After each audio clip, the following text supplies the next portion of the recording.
है कि नागवंश जो है, नागवंश की अगर बात करें तो ये इसका संबंध दक्षिणी छोटा नागपुर से। तो यहाँ एक कन्फ्यूजन दूर होगा अभी क्या कि देखिए क्या है कि छोटा नागपुर में जो आक्रमण हुआ विभिन्न कालखंडों में, गुलाम वंश में, मुगल वंश में, अंग्रेजों के समय, मराठा के समय, तो वो छोटा नागपुर, उस समय का छोटा नागपुर की अगर बात की जाए तो नागवंश जो दक्षिणी छोटा नागपुर उसको नहीं कहा जाता था। उत्तरी छोटा नागपुर का जो क्षेत्र था जो बिहार से सटा हुआ छोटा नागपुर, उससे इंडिकेट किया जाता था। लेकिन जब दक्षिणी छोटा नागपुर की बात आती तो हो जाता था नागवंश का बात। तो नागवंश का मतलब सीधा सीधा संपर्क हो गया, संबंध हो गया दक्षिणी छोटा नागपुर से। ख्याल लीजिए कि नागवंश का जो प्रथम शासक था, एकदम छोटा सा प्रथम शासक और अंतिम शासक थोड़ा सा देख लीजिए। प्रथम शासक फनी मुकुट राय, जानते हैं फनी मुकुट राय, और प्रथम शासक फनी मुकुट राय हुआ करते थे। और इनका जो कार्यकाल शुरू हुआ था लगभग 83 ईस्वी के आसपास का। कई बुक्स में मैंने कहा इसमें एक डिटेल्स इंफॉर्मेशन मैं लेकर आऊँगा जो एविडेंट बेस्ड होगा, सारा एविडेंस के आधार पर ही मैं उस बातों को रखूंगा। फनी मुकुट राय 83 के आसपास। ये किसने कहा, चलिए इसको देख लीजिए। तो ये जो कहा ना, नागवंश के ही एक राजा दर्पनाथ शाह, देखिए मैं एविडेंस पे ही बेस्ट बात करूंगा। दर्पनाथ शाह क्या 1789 में उस समय के जो गवर्नर जनरल थे लॉर्ड कर्नावालिस को एक नागवंशी राजा ने ही इंफॉर्मेशन दिया रिटर्न में, दर्पनाथ शाह 1798 को लॉर्ड कर्नावालिस को, कि फनी मुकुट राय हमारे पहले राजा थे। कौन? फनी मुकुट राय। यही मैंने कहा कि प्रथम शासक नागवंश के फनी मुकुट राय हो गए, ठीक है। और अंतिम तो जानते ही हैं, नहीं जानते हैं तभी देख लीजिए। अंतिम जो हो गया 2014 में इनकी मृत्यु हुई और इनका नाम चिंतामणि नाथ शाहदेव। इंपॉर्टेंट है, ये कभी भी पूछा जा सकता है। चिंतामणि नाथ शाहदेव, इनकी मृत्यु 2014 में हो गई। इनके वंशज नहीं होने के कारण ये अंतिम नागवंशी राजा हुए। ये अंतिम नागवंशी राजा 2014, यानी इसका कालखंड देख रहे हैं 83 ईस्वी से 2014 तक। और एक आश्चर्य की बात यह है कि कभी भी पूर्णतः गुलाम नहीं हुआ ये, कभी भी पूर्णतः 1771 में अंग्रेजों के साथ समझौता के बाद अंग्रेज इस क्षेत्र में आए जरूर, लेकिन पूर्णतः गुलाम नागवंश कभी नहीं रहा। 83 से लेकर 2014 तक इनका कालखंड चला है। चलिए अब हम लोग बात करते हैं वही जो करने के लिए आए हैं। जी हाँ, हम लोग यहाँ करने के लिए आए हैं। इनके जो कैपिटल चेंज हुए हैं उन कैपिटल्स को देखेंगे मैप के माध्यम से और रीजन समझेंगे उसको। चलिए देखते हैं। हम लोग इसको देखेंगे डेटा के माध्यम से, टेबल के माध्यम से, साथ में मैप भी। चलिए तो पहले मैप बना लेते हैं। मैप बनाने का उद्देश्य मैं बार बार कहता हूँ कि चीज़ें स्पष्ट हो जाती है मैप बनाने से। मैप समझ में आना चाहिए। ये झारखंड का मैप हो गया। अब चलिए इसको टेबल के माध्यम से हम लोग इसका लोकेशन को भी देखेंगे और डिटेल्स में हम लोग बात कर लेंगे। तो सबसे पहले एक टेबल बना लेते हैं क्विकली। हम लोग जानते हैं कि नागवंश का जो पहला राजधानी था, पहला राजधानी कहाँ था? तो सुतियाम्बे में था। सुतियाम्बे कहाँ? चलिए इसको लिख दे रहे हैं, सुतियाम्बे। इसके बाद ही राजधानी परिवर्तन की बात आई होगी ना। जी हाँ, तो सुतियाम्बे से शुरुआत हुई। तो सुतियाम्बे इसकी राजधानी कब? फनी मुकुट राय के समय, ये रांची जिला में। चलिए अब राजधानी परिवर्तित हो रही है। तो पहला जो राजधानी परिवर्तित होगा वो है सुतियाम्बे से कहाँ किया गया? तो चुटिया। तो राजधानी पहले कहाँ थी? सुतियाम्बे। सुतियाम्बे, इसको कहाँ किया गया?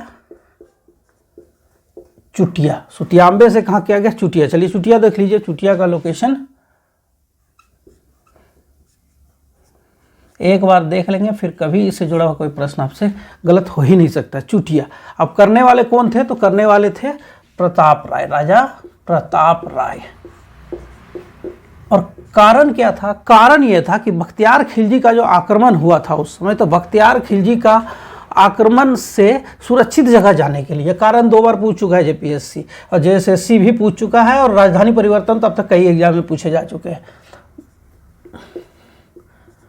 बख्तियार खिलजी, खिलजी के समय जो आक्रमण हुआ था उससे सुरक्षित स्थान जाने के लिए।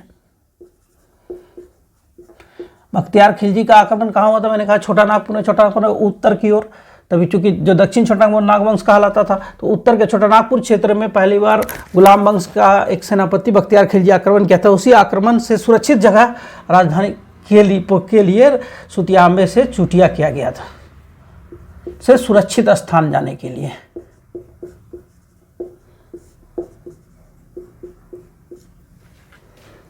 कहाँ सुरक्षित स्थान के लिए कहाँ किया? तो सुतियाम्बे से राजधानी कहाँ हो गई? चुटिया। चलिए अब दूसरा देख लेते हैं। दूसरा जो है राजधानी, ये चुटिया, चुटिया से राजधानी खुखरा।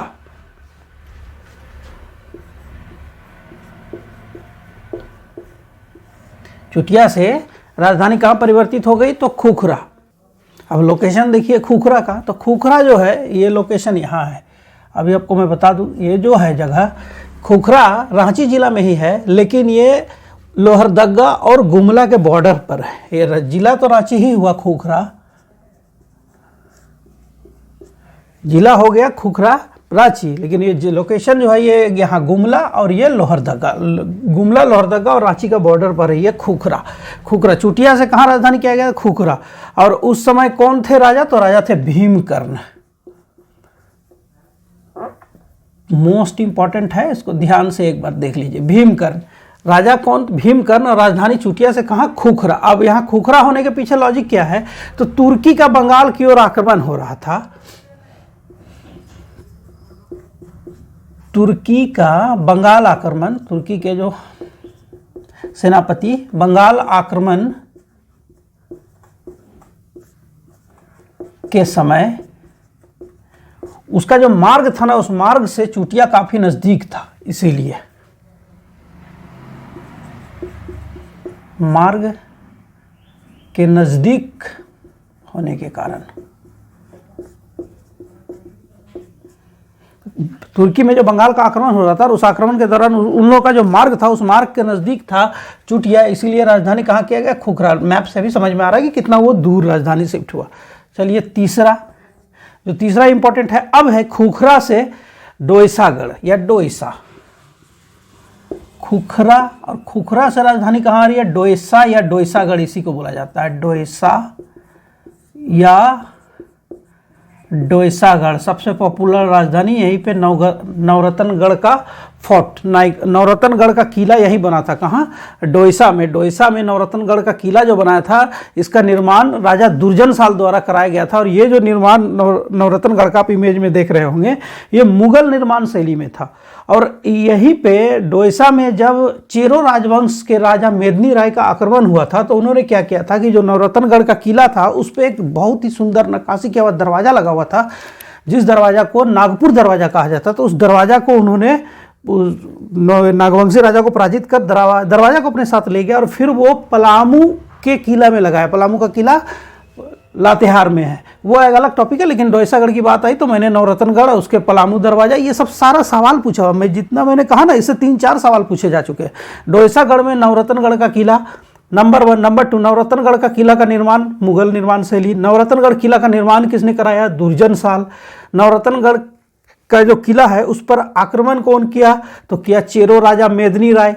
चेरो राजा मेदिनी राय जब आक्रमण किया तो उसके राजा नागवंशी राजा कौन थे? एनीनाथ शाह। और उन्होंने नवरत्नगढ़ से नागपुर दरवाजा उठाया, निकाला और उसको कहाँ ले जाकर लगाया? तो पलामू का किला। 6 बात मैंने कही और 6 सवाल आ चुका है जेपीएससी जेएसएससी के एग्जाम में। ये 6 पॉइंट सवाल है जो पूछा जा चुका है। चलिए अब बात कर लेते हैं हम लोग फिर राजधानी परिवर्तन में आते हैं। खुखरा से कहाँ हुआ? डोईसागढ़। डोईसागढ़ किसने किया? दुर्जन साल। दुर्जन साल। और डोईसागढ़ राजधानी परिवर्तन का कारण क्या हुआ? मुगल आक्रमणों से बचने के लिए। मुगल आक्रमण से बचने के लिए सुरक्षित स्थान।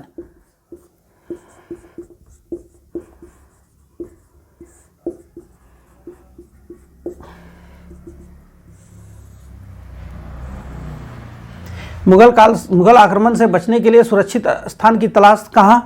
तो डोईसागढ़ से कहाँ चले गए, तो पालकोट। पालकोट देख रहे हैं, यह है पालकोट। पालकोट हो गया। और पालकोट कहाँ है, गुमला में, भी डिस्ट्रिक्ट भी लिख देंगे। पालकोट कहाँ, तो गुमला में। तो राजधानी परिवर्तित होकर अब कहाँ चली गई, तो खुखरा से डोईसागढ़। अब देखिए डोईसागढ़ चली गई। अब डोईसागढ़ जो गई तो ये मुगल आक्रमण से बचने के लिए अभी पालकोट का आप दिखा रहे। चौथा क्या होगा कि डोईसा से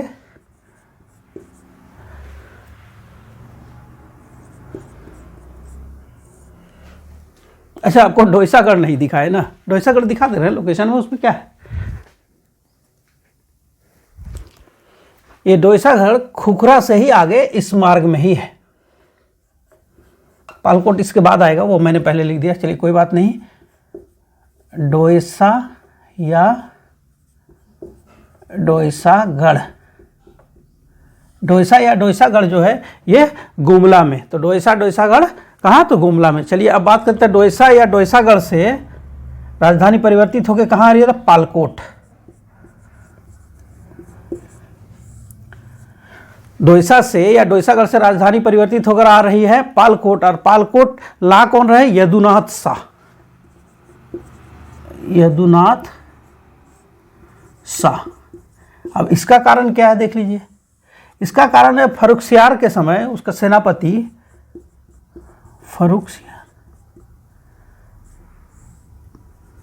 सियार ही था, ये फर्रुखसियार के समय सरबुलंद खां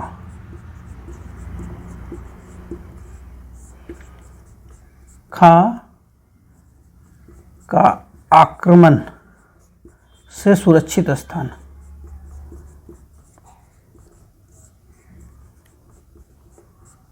ये क्या हुआ कि सरबुलंद खां का आक्रमण से सुरक्षित स्थान के लिए कहाँ राजधानी, तो राजधानी डोईसा से पालकोट। किसने, यदुनाथ शाह ने। अब चलिए पांचवा, तो पांचवा जो है वो पालकोट से, यही अंतिम परिवर्तन होगा। पालकोट और पालकोट से कहाँ आ जाएगा, रातूगढ़। इसको रातू किला यही है, रातूगढ़। और ये पालकोट से रातूगढ़ किसने किया, तो जगन्नाथ सहदेव ने।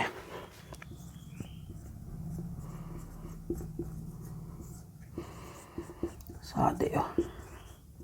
इसका जो कारण है वो स्पष्ट कहीं नहीं मिलता है, स्पष्ट नहीं। ठीक है, तो ये क्या हुआ, राजधानी परिवर्तन हुआ। अब लोकेशन वाइज हम लोगों ने देखा इसको, अच्छा जगह ये इसको बता दे रहे हैं रातूगढ़ को। तो रातूगढ़ जो है ये चुटिया के पास ही, यहाँ पे रातूगढ़, ये मैप में आपको विजिबल है। ये 6 जो 5 राजधानी परिवर्तन, सुतियांबे को लेकर 6 राजधानी हो गए। चलिए, तो ये जो टेबल है ये इतना इंपॉर्टेंट है कि आपके सारे एग्जाम में काम आने वाले हैं। आप कभी भी एग्जाम अटेम्प्ट लीजिए झारखंड में, इससे सवाल निश्चित रूप से पूछे जाएंगे ही। तो चलिए इसमें देख लेते हैं, एक बार लोकेशन वाइज कर लेते हैं। तो जो इसकी पहली राजधानी थी, पहली राजधानी सुतियांबे जो रांची जिला में अवस्थित थी। फिर बात कर लेते हैं राजधानी परिवर्तित होकर कहाँ हुई, चुटिया, ये भी रांची जिला में अवस्थित थी। फिर चुटिया से राजधानी परिवर्तित हो गई खुखरा, ये भी रांची जिला में अवस्थित थी। फिर खुखरा से जो राजधानी परिवर्तित हुई डोईसागढ़, ये गुमला जिला में स्थित है। डोईसागढ़ से राजधानी परिवर्तित हुई पालाकोट, पालाकोट गुमला जिला में स्थित है। और फिर अंतिम राजधानी इसका रातूगढ़, यानी पहली राजधानी सुतियांबे और अंतिम राजधानी रातूगढ़, दोनों रांची जिला में। ये जो मोस्ट इंपॉर्टेंट बात आ जाती है राजधानी परिवर्तन से जुड़ी हुई जो नागवंशों का। अंत में इससे जुड़ा हुआ एक और इंफॉर्मेशन ले लेते हैं साथ में। इसमें क्या हुआ था कि नागवंश के समय जो आक्रमण हुआ था, बाहरी आक्रमण हुआ था, चलिए उसको देख लेते हैं। तो अगर शुरुआत हम लोग करें गुलाम वंश के समय, तो गुलाम वंश से लिखते हैं, स्पष्ट होना चाहिए। गुलाम वंश के समय जब आक्रमण हुआ, तो ये आक्रमण हुआ था ये 1340 में। उस समय जो नागवंशी शासक थे वो थे शिवदास कर्ण।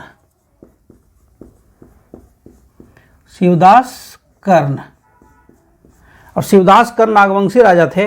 और जो आक्रमण किया था गुलाम वंश में, जो गुलाम वंश में आक्रमण करने वाला फिरोज शाह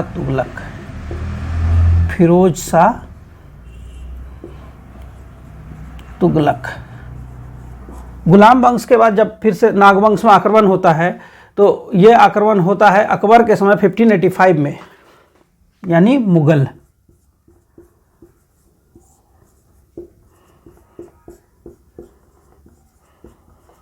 1585 1585 में, और राजा थे तभी नागवंश के रघुनाथ शाह।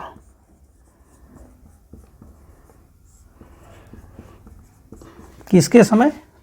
अकबर। अकबर के बाद मराठा।